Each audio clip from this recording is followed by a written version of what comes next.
Al inicio saludaron a todos los que están conectados, pero queremos también saludarles ahora a los que están conectados vía Facebook en distintos lugares.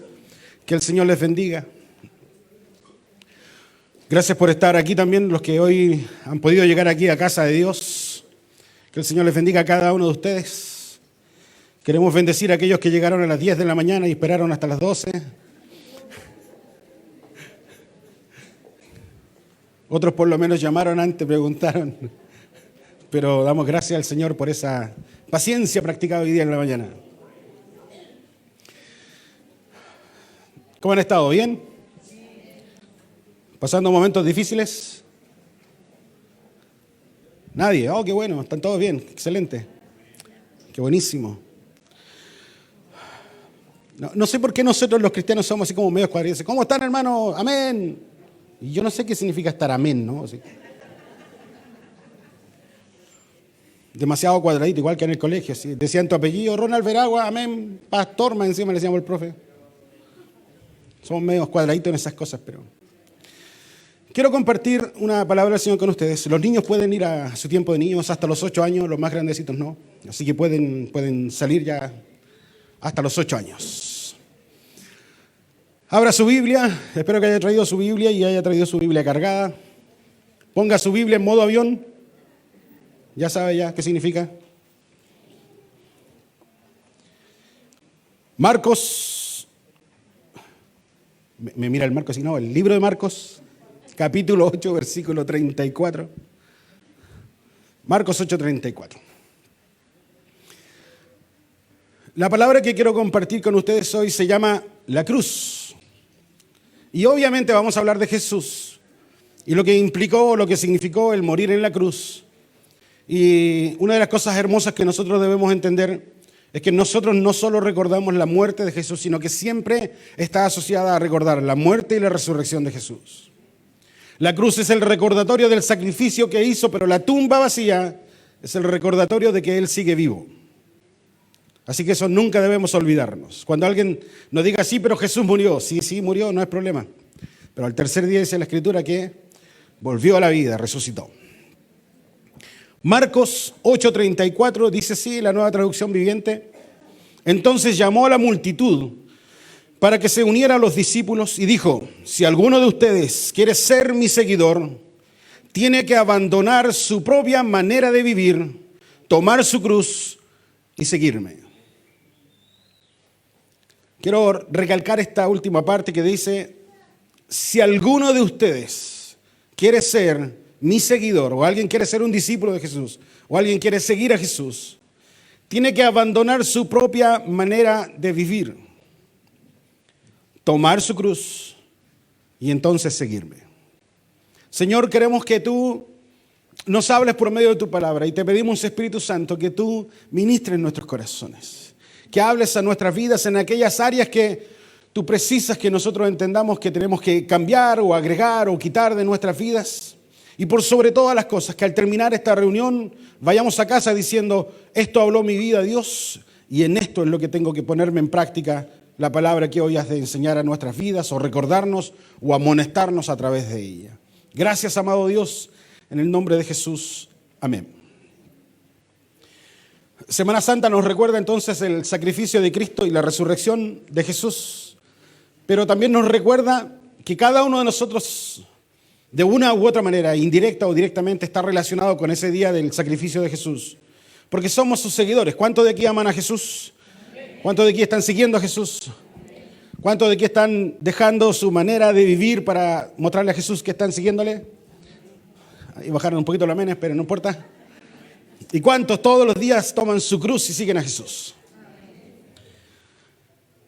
Dios, para entender el contexto de lo que vamos a hablar, Dios había permitido que José viviese algunos malos momentos en su vida. Sus hermanos lo habían vendido, había llegado a ser esclavo en casa de un general en Egipto y luego fue llevado prisionero en Egipto y luego cuando Dios le dice a través de una revelación de sueños que va a venir un tiempo de escasez y va a venir un tiempo de abundancia previo, entonces el faraón lo pone en un lugar de una muy buena posición y viene a ser prácticamente casi faraón. José, sabiendo que habían muchos años más de escasez, le dice a sus hermanos, y cuando se expone y se revela a ellos que es el hermano de ellos que habían vendido hace años atrás, le dicen, ¿vive aún mi padre? Y ellos le dicen, sí, aún vive tu padre. Y él dice, tráiganlo aquí y vivirán en esta tierra, en la tierra donde Dios nos traerá para ser bendecidos en este lugar. Pero resulta que 400 años después la vida era diferente para todos aquellos israelitas que habían entrado. Habían entrado pocos, una gran familia, pero era poca gente. Pero la promesa de Dios había sido que haré de ti una nación grande. Y entraron alrededor de 70 personas, 77 personas a Egipto. Pero salen millones de personas cuando viene el tiempo en que los israelitas salen de Egipto. La noche antes de que los israelitas salieran de Egipto, se produce la 10ª plaga, que es la plaga de la muerte del primogénito. Las primeras 9 plagas en Egipto habían afectado solamente a los egipcios. Pero esta última plaga también podía afectar a los israelitas. El ángel de la muerte va a pasar por las casas y dice, de parte de Dios, Moisés le dice a la gente, esta noche va a morir el primogénito de cada casa. Pero aquellos israelitas que pongan en sus puertas la sangre de un cordero que van a sacrificar esta noche y luego van a comerse ese corderito, un rico corderito asado. Cuando estén sacrificando ese cordero, tomarán de esa sangre del cordero y la pondrán en las puertas de la casa para que cuando pase el ángel de la muerte no entre a esa casa, sino que cuando vea la sangre pase por sobre la casa y entonces no muera el primogénito de aquella casa. Obviamente los egipcios no lo hicieron y muchos, por no decir todos, los primogénitos de las casas de los egipcios murieron esa noche. Pero en casa de los israelitas había fiesta. Era el día especial de Shabbat, recordar el día sábado y hacer una comida el día viernes en la noche, pero también significaba que esa noche iba a ser la última noche. Al día siguiente salían de la esclavitud para ser hombres y mujeres libres. Esa noche, la sangre de ese cordero permitió que no muriera el hijo mayor de la familia. Hoy, miles de años después, hoy, las comunidades judías siguen celebrando este día. Es el famoso Pesaj, que significa pasar por alto, o el Passover en inglés, que es pasar por alto, cuando el ángel de la muerte pasa por sobre la casa de los judíos y sigue avanzando. Y entonces esa sangre del cordero esa noche permitió que ese hijo mayor viviera. Hoy las comunidades judías siguen celebrándolo, porque salieron de Egipto, salieron de unos 400 y tantos años de esclavitud para ser una nación libre. También en estas fechas, en estos días, se celebra Semana Santa, que se recuerda la muerte de Jesús y la resurrección de Jesús. Esta vez Jesús, cuando va delante de Juan el Bautista para iniciar su ministerio, va para bautizarse y Juan el Bautista lo presenta como, he aquí el Cordero de Dios que quita el pecado del mundo. Y nos encontramos entonces con un cordero que también es sacrificado, esta vez en una cruz. Pero ese cordero fue Jesús. Y les quiero contar por qué Jesús murió en la cruz y qué significa que él haya muerto así. Jesús nos recuerda que él pagó el precio por nuestros pecados.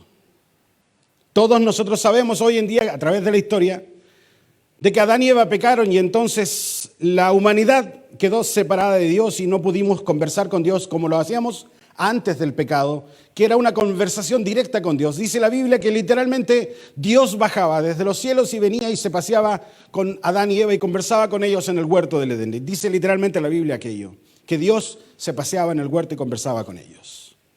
Pero resulta que el pecado nos separó de Dios porque Dios es santo y el pecado es la representación de aquellas cosas malas que hacemos cuando nos alejamos de Dios. ¿Qué significa entonces la cruz? En la época de los romanos, que es el tiempo del imperio romano, cuando aparece Jesús en la historia, la muerte de una persona por la cruz o por la crucifixión significaba entonces la forma más baja de morir. Es la forma más cruel de morir, pero también la forma más baja pensable. Uno dice, no sé, cuando alguien cometía un crimen decía, yo espero que me den 5 años o 10 años de cárcel. Pero cuando alguien hacía algo horrendo y ante las leyes romanas significaba que merecía morir, era puesto en una cruz, expuesto a la comunidad, era algo público que se hacía, y se hacía simplemente para que la gente viera y menospreciara a aquel que había hecho esa maldad. Significa que un criminal es sentenciado a morir cuando hace algo terrible, pero también significa, cuando Cristo muere en la cruz, que es expuesto como uno de los grandes pecadores, aunque Jesús nunca pecó. Ahora, no solo eso significaba, sino que también la cruz significa hoy en día para nosotros un desafío. ¿Qué vamos a hacer con el sacrificio de Jesús? Cada vez que vemos una cruz en algún lugar, ¿qué vamos a hacer con eso? ¿Qué te recuerda? ¿Qué significa cada vez que ves una cruz?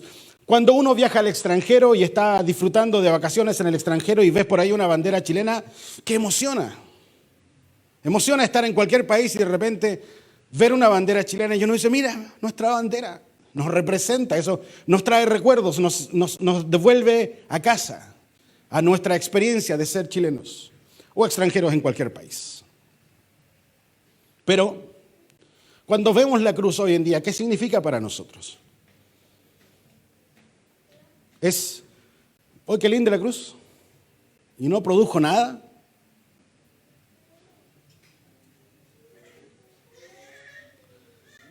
Les pensaba contar parte de la historia de John Wick 4, pero si alguno no la ha visto lo voy a spoilear, así que mejor no.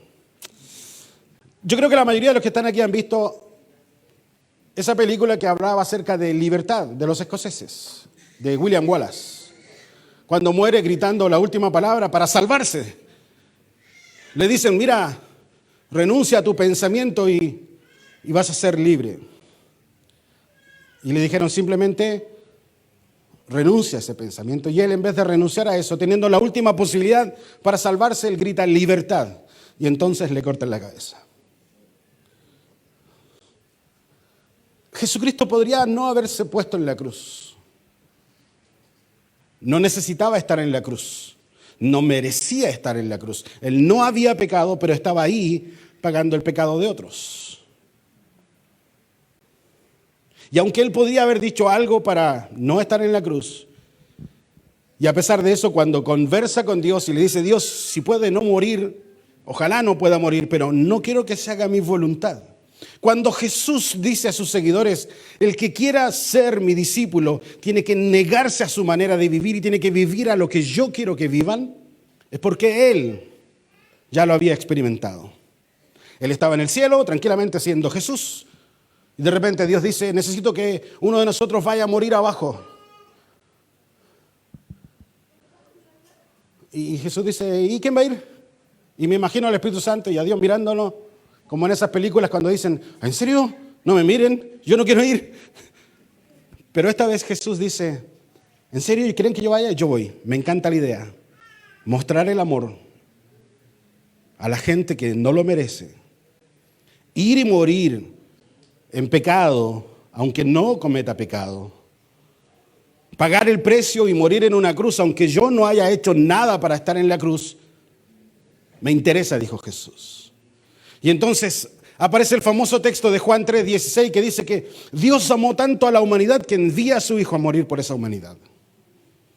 Para que podamos estar nuevamente conectados con Dios. Así que Jesús tuvo que sujetarse al Padre y venir a la tierra y vivir como uno más entre nosotros.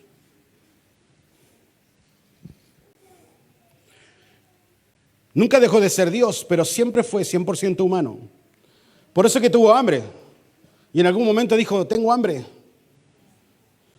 Y cuando aparece el diablo en la tentación, él le dice, pero convierte estas piedras en pan. Tienes el poder para hacerlo, eres Dios. Y él dice, sí, lo soy, pero ahora no. He renunciado a mi manera de vivir, a lo que soy, para vivir conforme a la voluntad del Padre. Así que cuando Jesús dice, si quieres seguirme tienes que renunciar a tu voluntad y hacer mi voluntad, es porque Él ya lo había hecho. No es un Dios malo, ¿no? De esos que cuando alguien tiene hambre en el colegio y vamos a jugar y alguien llega y dice, ¿puedo jugar? Y viene con algo en la mano para comer y el que tiene hambre dice, sí, pero tienes que darme eso.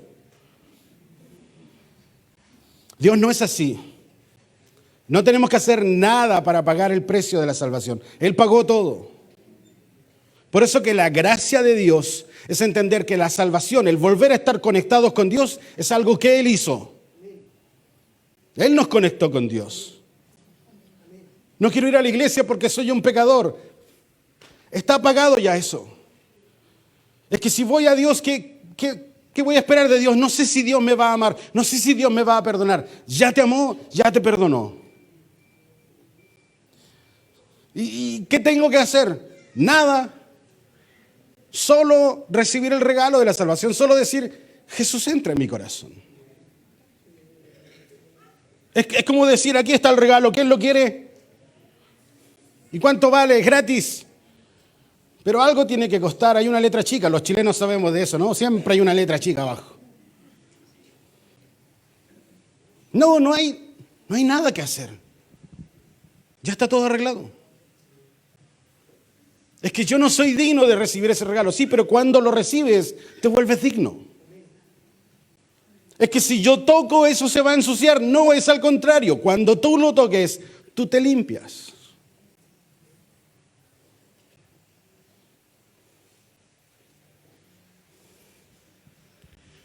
El costo de la cruz para Jesús fue humillante. ¿Sabe? El viernes alguna persona en el juzgado fue condenado por algún delito que haya hecho y ni supimos ni nos enteramos nosotros. Pero en el tiempo de Jesús, morir en una cruz era una humillación pública. Porque tenías que salir desde la ciudad hasta fuera de la ciudad cargando la cruz. Para mostrarle a todo el mundo que tú eras el delincuente que va a morir en esa cruz.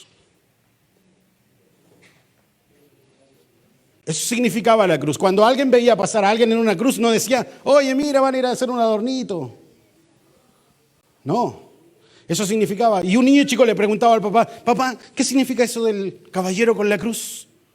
Si haces cosas malas, si te condenan alguna vez por algo malo que hiciste, vas a cargar una cruz y al final del camino vas a morir en esa cruz. Pero Jesús no había hecho nada. Representa la peor condena para un criminal. Y no solo eso, sino que te humilla delante de todos. Era humillante.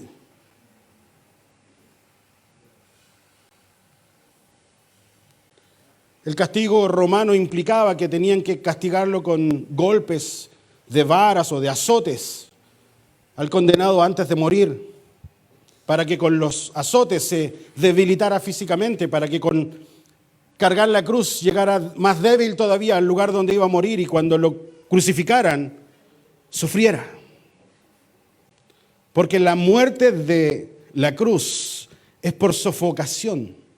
Te agotas. Y con los golpes y todo lo que recibiste, cuando estás en la cruz y quieres respirar y no puedes respirar, tratas de levantarte para respirar, pero duele todo. Por los golpes, por las heridas. ¿Te has puesto alguna vez un parche curita en una herida? Y cuando lo sacaste dolió, ¿no? ¿Por qué? Porque se secó la sangre y el parche curita se pegó. Ahora imagínate lo mismo en la espalda de Jesús con una manta. Porque dijeron, este es el rey de los judíos. Y le pusieron una manta de rey y le pusieron una corona de espinas. La manta significa, este es el rey de ustedes, va a morir su rey. Pero después resucitó. Y la corona de espinas, ¿sabe qué significa? Nos recuerda al principio en Génesis, cuando peca Adán y Eva. Y entonces Dios dice, chicos, ¿qué hicieron? Estaba todo tan bien que por culpa de ustedes y por culpa de ese pecado, a partir de ahora no solo van a haber flores lindas, árboles bonitos y lindos frutos para comer. A partir de ahora van a producir la tierra espinos y cardos, cosas que no van a ser bonitas ni agradables. Y entonces las espinas vinieron a representar las consecuencias del pecado. Pero la corona de espinas en la cabeza de Jesús significaba que este iba a ser un rey victorioso y que esas espinas ya no iban a representar el pecado, sino que ahora el rey de los cielos vencía a la muerte. Podía perdonar pecados. Y eso significó la cruz. La forma de morir más lenta de la época. 1 Corintios 7:23 dice: por precio fuisteis comprado. No te hagas esclavo de los hombres. ¿Esto qué significa? La consecuencia de nuestro pecado era que teníamos que morir espiritualmente. Y estábamos muertos sin Cristo. La Biblia dice que aquellos que no tienen a Cristo en su corazón están muertos en delitos y pecados. Y están separados de Dios. Pero cuando Cristo entra al corazón, son perdonados nuestros pecados. Nos conectamos con Dios. Pero eso no fue gratis. Eso se tenía que comprar, se tenía que pagar. Y lo compró Jesús con su sangre. Por eso en los tiempos de recordar la Santa Cena, cuando Jesús dijo: este es mi cuerpo, y muestra un pedazo de pan, este es mi cuerpo que va a ser molido por ustedes. Y cuando Él parte el cuerpo, significa que Él va a sufrir en su propio cuerpo las consecuencias de nuestros pecados. Y luego cuando toma el vino, dice: este vino representa la sangre que yo tengo que derramar por lo que pasó aquí en la tierra. Pero Él no tuvo problemas con hacerlo. Recordemos el texto del principio, Marcos 8:34. Entonces llamó a la multitud para que se uniera a los discípulos y dijo: si alguno de ustedes quiere ser mi seguidor, tiene que abandonar su propia manera de vivir, tomar su cruz y seguirme. ¿Qué significa entonces tomar la cruz? Hay dos sentidos que podemos verlo. Primero, en el sentido de responsabilidad con la santidad de Dios. Miren, nadie nos obliga a estar con Jesús. Nadie nos puso una pistola, un arma en la cabeza y nos dijo: ¿quieres tener a Cristo en tu corazón? Sí. Nadie nos dijo eso. Todos dijimos voluntariamente: yo quiero a Cristo en mi corazón. Pero fue porque entendimos que necesitábamos a Dios en nuestras vidas. Ahora que estamos aquí adentro, el cristianismo, la fe o la iglesia es como si fuese un restaurante vegano, un restaurante vegetariano. Tú no puedes entrar al restaurante vegetariano y decir: ¿me da un churrasquito? Porque te van a decir: acá no servimos churrascos. Pero yo quiero churrasquito. Y es como cuando vamos a la iglesia y decimos: Señor, perdóname este pecadito que está aquí, yo sé que no es. Pero mira, el hermano de ella también hace lo mismo. Y entonces Dios nos mira y nos dice: mira, acá somos así, aquí no hacemos esto. Cuando Pedro corta la oreja del soldado romano, Jesús mira a Pedro y le dice: Pedro, ¿en serio? Así no es. No es la forma en que lo hacemos nosotros. ¿Qué te he enseñado estos 3 años y medio? Amor, misericordia, no espada. Eso es fe, eso es cristianismo. Y entonces cuando me enojo y me altero y grito, cada vez que esté en esa condición, cierre los ojos, piense en Pedro y mira a Jesús mirándole a usted y diciéndole: ¿en serio? ¿Así no es? Así no es. Es amor, compasión, misericordia, bondad para otros. Es que yo soy así. No puedes pedir lo que quieras en este menú. Cuando yo digo: es que yo soy así, es como decir: quiero churrasco. Somos un restaurante vegetariano, yo quiero churrasco. Pero aquí vendemos solo verduras, churrasco.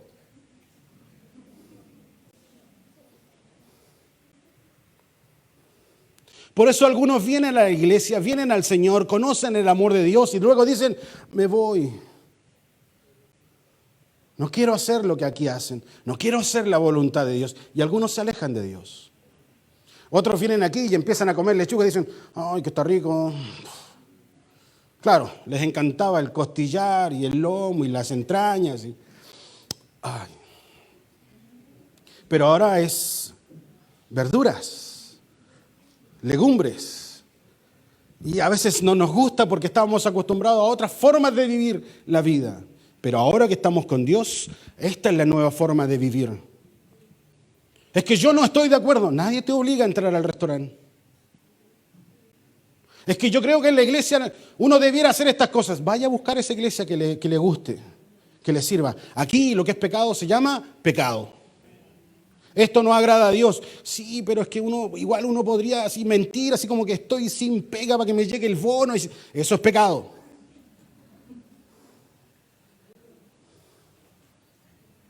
No, estoy separado, estoy sin pega, me regalaron la casa y entonces, pastor, ¿puede venir a orar por la bendición que Dios me dio? No fue bendición de Dios, fue mentira, obtenida con pecado. Ah, pastor, a mí no me gusta ese menú que está ofreciendo hoy día. Esa es la Biblia. Eso es lo que hacemos aquí. Aquí vivimos la vida como Dios quiere que la vivamos. ¿Quiere un restaurante a su manera, a su pinta? Busque cualquier restaurante. ¿Quieres agradar a Dios? Aquí te vamos a decir qué es lo que conviene hacer para agradar a Dios y qué es lo que conviene no hacer para agradar a Dios, porque el costo de la cruz no fue gratis.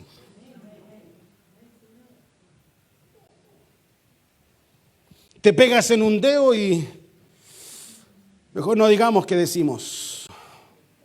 Él murió en la cruz sin hablar, sin reclamar, para que nosotros pudiésemos conectarnos con Dios. Llenarnos la boca y decir, soy cristiano evangélico, canutito, a buena honra, pero vivir a mi manera es como ser vegetariano de lunes a sábado y el domingo asado en la casa. Y no, ¿eres o no eres? Amén. ¿Qué significó tomar la cruz? Desde el sentido de la responsabilidad para con la santidad de Dios, significa que nosotros debemos crucificar nuestra carne. Pastor, ¿qué significa eso? Decirle no a la tentación.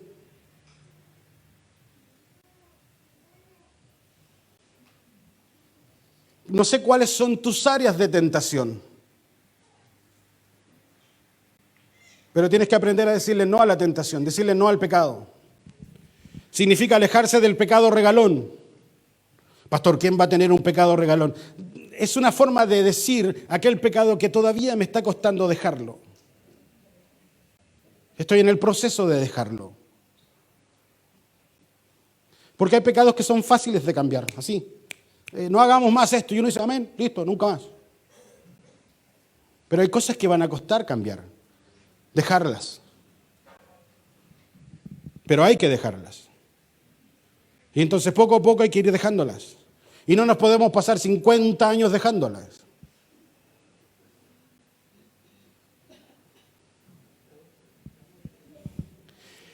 Significa alejarse del pecado.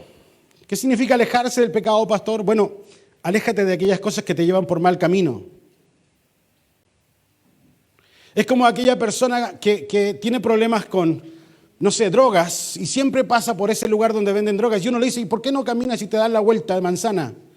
No, es que por aquí es más corto. Entonces, no quiere buscar un camino más largo. Quiere pasar por ahí porque va a comprar. Y a veces nosotros ponemos excusas para no dejar de pecar. Como por ejemplo, pero yo conozco a algunos hermanos que lo hacen. Y eso cuando la iglesia se vaya se van a quedar. ¿Y tú te quieres quedar? No, entonces no sigas haciendo lo que otros hagan. Agrada a Dios. Y deja de excusarte poniendo a otros como excusa. Hay 20.000 hermanos que hacen lo que es correcto y nosotros decimos, pero mira ese, uno solo, y nos justificamos con ese. En vez de animarnos con los 20.000 que están haciendo las cosas bien. Significa negarse a las malas pasiones, a aquellas cosas que no agradan a Dios y que nacen de dentro mío.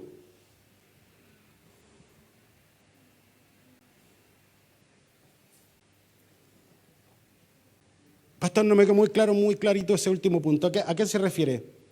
Cuando me conecto a internet, ¿puedo poner cómo orar para dejar los pecados? ¿O puedo poner pornografía y ver?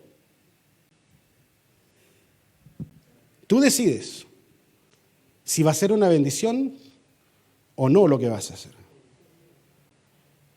Pero yo no puedo decir, el diablo malo me hizo escribir a mí, ahí me pescó el dedo y me escribió el pecado. No. No. El diablo va a estar diciendo, yo no dice nada. O sea, le susurré una cosita, le dije algo, pero agarró papa solo.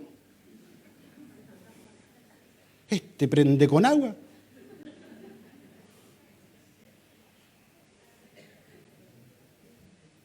Negarse a las malas pasiones.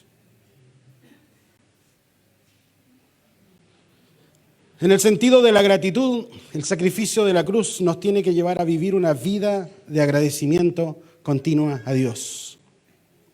Levantarte cada día y decir, Señor, gracias por este día. Gracias porque en este día estoy conectado contigo, estoy conectado con Dios por el sacrificio de la cruz. Y tenemos que aprender a vivir en gratitud para Dios. Pero no solo vivir en gratitud de palabras, sino que también actuar en gratitud. El apóstol dice, hagan frutos dignos de arrepentimiento. ¿Qué significa frutos dignos de arrepentimiento? Cuando yo digo, perdóname, estoy arrepentido, cambia.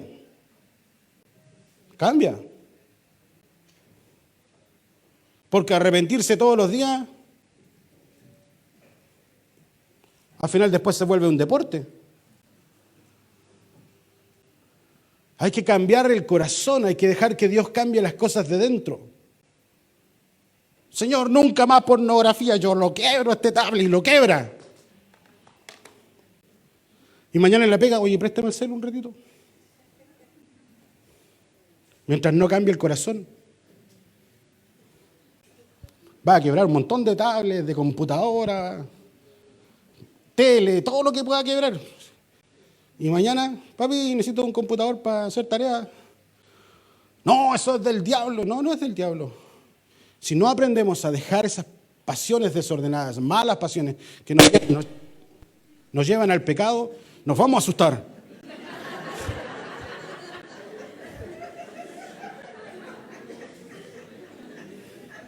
Si se asustó es porque Dios le está hablando.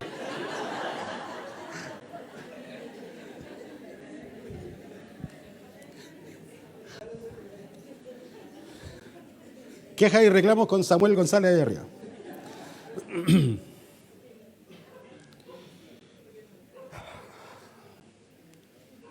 Pastor, pero yo mire, yo tengo una crucecita aquí.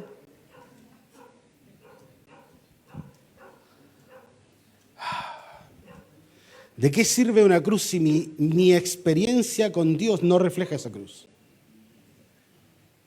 ¿De qué me sirve una Biblia abierta en el Salmo 23 o en el Salmo 91 en la casa si todos me conocen como el diablo de la Biblia en vez del santo de la Biblia?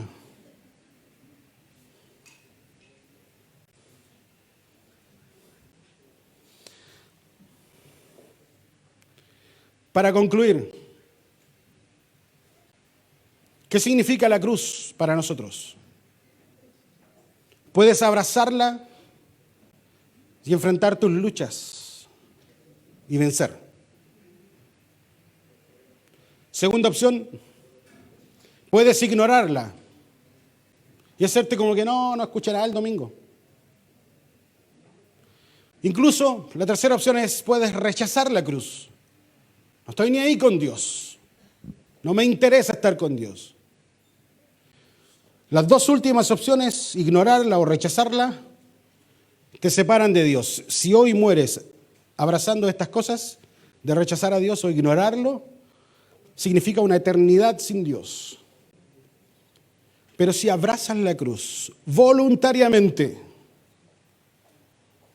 y vives conforme a la voluntad de Dios, voluntariamente, en gratitud por la salvación de nuestros pecados y de nuestra alma, Entonces, si morimos, estaremos en la presencia de Dios. ¿Qué vas a hacer? No me lo diga. Muéstrelo. Haga frutos dignos de arrepentimiento. Cambie. Déjese de echarle la culpa al resto. Es que hay un pastor, es que hay una iglesia, que es que una vez fui a la iglesia y ya.